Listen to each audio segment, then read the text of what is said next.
So I didn't comment on this when it happened. I knew it was coming down, but with all the other stuff that I was dealing with in my coverage, I decided to let it lie and just sort of talk about it with less of a hot head. But it's actually pretty easy to get a hot head on this. World Rugby did something pretty crappy, actually. And you know that I'm not a massive fan of how World Rugby operates. And my problem with World Rugby is that they don't have patience. They're easily distracted, especially on the 15 side for the USA.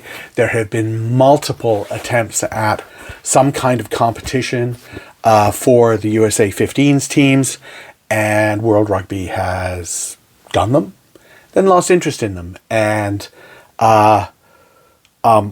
currently, they may have sort of found a way to make it work. I don't know, but they tend to lose interest after 3 or 4 or 5, 6 years. But you look at the sevens, and they actually don't have that great a track record there as well. The Sevens World Series kicked off, at the end of the 1990s. This was there were a lot of tournaments out there anyway. World Rugby wanted to make it like a World Series. That's great. Fantastic. Great idea. So when they started the World Series, there were a number of tournaments all over the place, and they sort of used those to populate the whole series of tournaments. I mean, it's sort of been going on anyway. You could go to a lot of them. They had as many as, I think, 11 at one point. 10 or 11 seemed to be a good number. Then they dropped it down 9, 8, 7 now this past year. So they sort of adjusted it backwards, which I think wasn't especially popular, perhaps understandable on an economic level. But they started to contract that as they started to realize that they're not always making money. At the same time, they then looked at the entire World Series and last year said, you know what, we'll take that over. So that instead of having local organizations run the tournaments on the World Series circuit, World Rugby took it over. You know how this is going to go, right? They think it's plug and play, and the arrogance of the group that is headquartered in Dublin was on full display because they think that everybody operates the same way no matter what. They made no attempt to say, hey, what's the landscape here in this country or landscape here in this country, particularly the United States. They, first of all, were late in saying, yeah, we're going to have a tournament in LA in 2024. And then when you try to, and I had to do this, I was trying to contact people in World Rugby to talk about some things that I needed to do to help support the tournament. And they were all busy because they were all hanging out at the 15s World Cup. So they essentially weren't doing anything. So things that needed to be straightened out in September and October weren't until late November. Things like that. Okay, they realized, it's more difficult than I thought. Okay, so they go back to ceding control to how this thing is run, back to the organizations on the ground, which makes total sense. And I'll have to say that there are a lot of massive positives for the LA Sevens this time around. Bigger crowds, bigger enthusiasm, bigger vibe, well run, better weather, all sorts of things were great. But we had what could be described as a bit of a PR debacle with the secondary tournament. So there's what the way everything was put together was for the last year was 12 core teams. There used to be 16. Then there were 15, and you added a 16th team in each tournament just to sort of balance it out and try to see if that team might want to come and be one of those core teams. But 12 core teams. The top 8 after the first group of tournaments goes to the last tournament and plays in an 8-team tournament to determine the world champion. The bottom 4 play off with 4 teams from the Challenger Series, which was really like a couple of tournaments. And they play off to find out who are the 4 that go back into the 12 the next year. USA had to play in that because they were struggling, and they did win the games they needed to win. They got back into that top 12. That was the plan as everybody understood it. This year, I was using the term re-qualifier tournament because the USA men, again, weren't having a great season. So it's like, okay, it looks like they're going to be in the re-qualifier. The re-qualifier, both for men and women, along with the World Championship, men and women, was scheduled for LA May 3rd and 4th. And then they announced on Thursday. Now, some people knew it was coming. Some people knew about it beforehand. I knew it was possibly coming. I didn't know exactly how it was going to be spelled out, but they changed it all.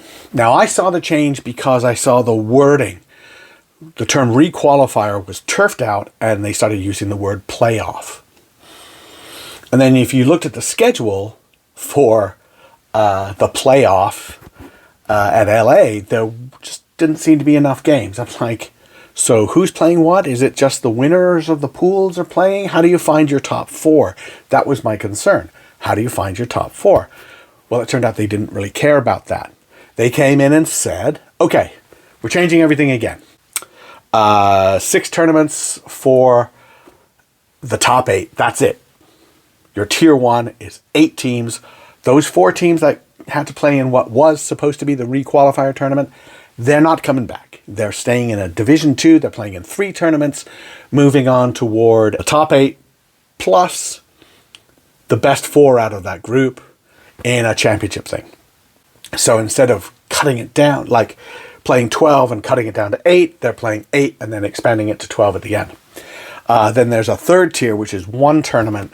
And all of these things I'm saying are men and women. So there's one, when I say 1 tournament, it's 1 men's tournament, 1 women's tournament. There's 1 tournament, and they will sort of merge to try and figure out people who can go from the tier 3 up to the tier 2. They didn't announce it until the last minute, but they did announce it before the LA Sevens. This video is brought to you by Next Phase Rugby, which is an app that allows high school rugby players to connect with college rugby programs around the country. Those programs can be school supported, club, all kinds of different ones. 450 are already on the app, and thousands of collegiate hopefuls are also on the app. Download the app if you're a college, or if you are a high school player looking for a college, go to nextphaserugby.com. There's a discount code for the premium level for high school players at the bottom of the screen, and good luck with your college search. It's also brought to you by USA Rugby Foundation, which is an organization that supports grassroots rugby around the country, and your donation can help build this great game of ours. Also brought to you by Irish Rugby Tours. Touring is a great way to expose your players to the global nature of rugby. Go to Irish Rugby Tours. They don't just do Ireland. They do all kinds of different countries: Spain, Portugal, New Zealand, South Africa, the UK. That's just a smattering of what they can do for you. Go to irishrugbytours.com. And this video is also brought to you by Panther Rugby Academy, providing elite playing and training opportunities for players throughout the South and a more extended version of the South. Panther Rugby Academy, check them out. And I also want to thank a new kit provider, which is 8x8 Sports. You can't see their logo on this shirt, although you can see it on others, but there's the back of the same shirt because I have more than one. And several other great kit. We'll be having merchandise available very soon as well, so I'm excited about that. Thanks to 8x8 Sports. It's 8x8sports.com. And what I really love about this is how it's presented by World Rugby like it's a great thing. We're cutting everything back. We are sneaking it in on a news dump, and we're undercutting our own competition. But no. Instead, what we'll do is we'll flood you with corporate speak gobbledygook, right? So it'll say, shaped through stakeholder consultation and evaluation of the sporting landscape, the new structure introduces a devolved 3-division hosting model that expands the series from 10 to 13 events. Sort of, right? Okay.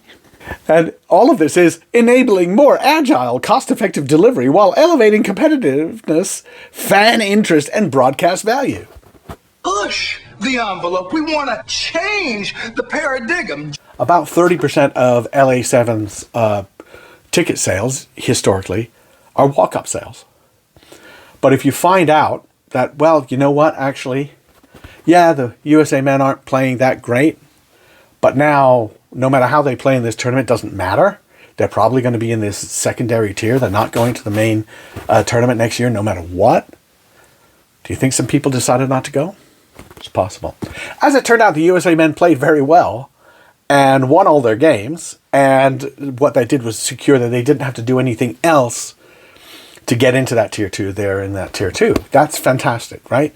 That was actually, finally, we saw them win games that they needed to win against some tough teams. Not obviously the best teams in the circuit, but some tough teams.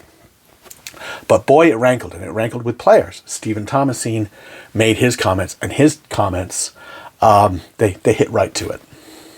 So essentially we are undergoing another change to the World Series format and, a complete rehaul of what the game looks like. Now going forward into the 25-26 season and through what they say is through LA 2028, we are now going from 12 teams to an 8-team format. So essentially, which essentially means we went from 16 teams to 8 teams in, 2 or 3 seasons? 3 seasons? It is gobbledygook, but they're not wrong in some things. Okay, so broadcast value. I think here's one of the things that happens out of that. You have a shorter tournament. You're able to bounce out those games a little bit faster. It's a little bit easier to watch, both when you go to the stadium and when you watch on television, especially if you have the women play in one section of the day and the men play in another section of the day. If you're only interested in one of them, you can just watch that for a little bit. You don't have to watch the thing for 8 hours. Agile. I don't know what that means. I think what that means is you can go to places that have only one stadium and squeeze it all in there. Step away from the box.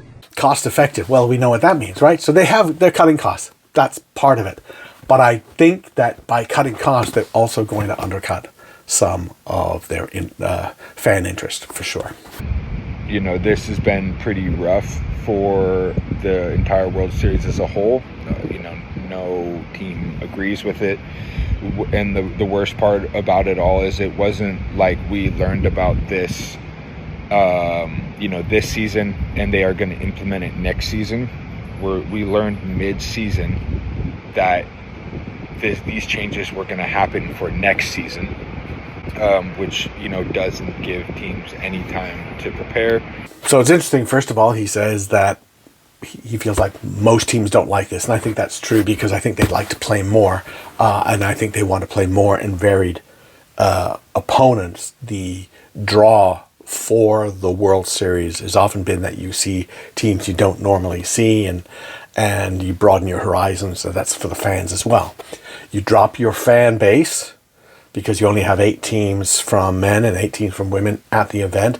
So maybe, I don't know, you might have as many as, say, 12 nations represented. I think in some places you can carry that with your women's team. I think that helped in the United States. It can help in some places. But even in Canada, where their women's team is really good, and their men's team wasn't in the circuit but played a round-robin series of games in Vancouver, attendance was down. You could see that. So having more teams is better. But it is financial, right? There is a financial aspect to it. Reports are, and it's not really a surprise, the World Series lost a lot of money. Remember, though, World Rugby decided to take it over last year, and they don't know what they're doing. The local teams, if you could just say, look, next 6 years, it's going to be here, here, here, here, and here. That's it. Give them support, give them, it doesn't have to be monetary support. We're talking about just logistical and just sort of administrative support. Then you could get that going, right? You could say, all right, you're going to have this, you can build. COVID didn't help. COVID really didn't help the World Series. So there are little things that are going on there, but I think the stop-start of the way World Rugby operates doesn't help. I don't think this is the way to go. And I don't think they handled it right. This, in my opinion, is their knee-jerk reaction to fixing that. their idea that the movement from 16 teams to 12 teams would, match the Olympic format. Now obviously the Olympic format doesn't matter. So now, they've taken it to 8 teams. What does this do for the game? And now I'm talking, my opinions here. I think the separation between the top teams and then the next level of teams is not good for the game. But I do sympathize with the thing where it's like, we're not making money out of this. Instead, what they've done, and they've done this with USA and Canada and the Pacific Islands especially, with their 15s competitions, is they've jerked them around. Ultimately, I'm of two minds of all of this. I sympathize with World Rugby. It's not great. They unveiled this new format right before the LA Sevens. I think that hurts ticket sales for the LA Sevens when you have US fans going. So they're playing for the right to be in the second tier. I mean, it just wasn't good timing. At the same time, they had to say something before the end of the season because they didn't want to make it seem like they were obfuscating any more than they actually were. So they had to. So they had to say something. I kind of feel like they needed to have said it earlier, and I think that's what Stephen Thomasine was saying as well. We learned mid-season that these changes were going to happen for next season. At the same time, if I look at this format, 6 tournaments in Tier 1, 3 tournaments in Tier 2. For each side, both men and women, that's a total of 14 teams competing through that for the right at the end to play a 3-tournament series with 12 teams. So it brings the 12-team thing back. It's one of those things where people have something and then you take it away and they're like, hey, you took it away, and then you give it back and suddenly feel like they have more when really all they had was what they had before. Okay. But ultimately, 9 tournaments for the top tier, 6 tournaments for the second tier. That's an improvement, at least for the best 4 teams out of that group. And those best 4 have a chance to even win the championship, but more realistically to get into that top tier. So don't hate it. Could be interesting. Could be good. But it's all of that stuff where you get flooded with that corporate speak and you say, not sure if I trust that. That was an issue. The timing was an issue. The way they kind of sneaked it through to the players. Players have questions about it. That's an issue. The last 3 tournaments, as I understand it, I could be totally wrong. This is what I understand it to be. 12 men's teams, 12 women's teams at the same tournament 3 times. 3 times. Who's going to host those? And Dubai might, right? Although it'd be late in the season, it'd be really hot. Hong Kong might, maybe. They often do that. But I think that LA put themselves right in the frame to do this because their second field was hugely successful. That stand was bouncing. The atmosphere at the LA Sevens was really great this year. And the second field, the track stadium, I think is like won it for them in terms of saying, well, who can really handle these 2 tournaments and have to use a second field and have that be exciting? LA did that. I haven't looked at all the numbers, right? So I don't pretend to say, I know you're going to make money this way, you're going to make money that way. Everybody knows that certain tournaments, Hong Kong obviously, make a lot of money. But you can make money doing these tournaments if you give those tournaments assurances that they'll be back. And they can sit there and say, all right, we're going to make this happen. This is how we do it. This is our template. This is how World Rugby helps us. This is how everybody else helps us. And we get our sponsors going and say, look, you come in as a sponsor. We're here minimum next 5 years. Anyway, Steve Thomasine, a great servant to American rugby and a really intelligent man. And he gets it. And What does that mean for the World Series? You know, a particular World Series stop is going to be really fun, and I hope it's going to be fun for the United States as well, and for the LA Sevens. But overall, is World Rugby helping or making it easier for fans? I don't know. But we want to change the paradigm.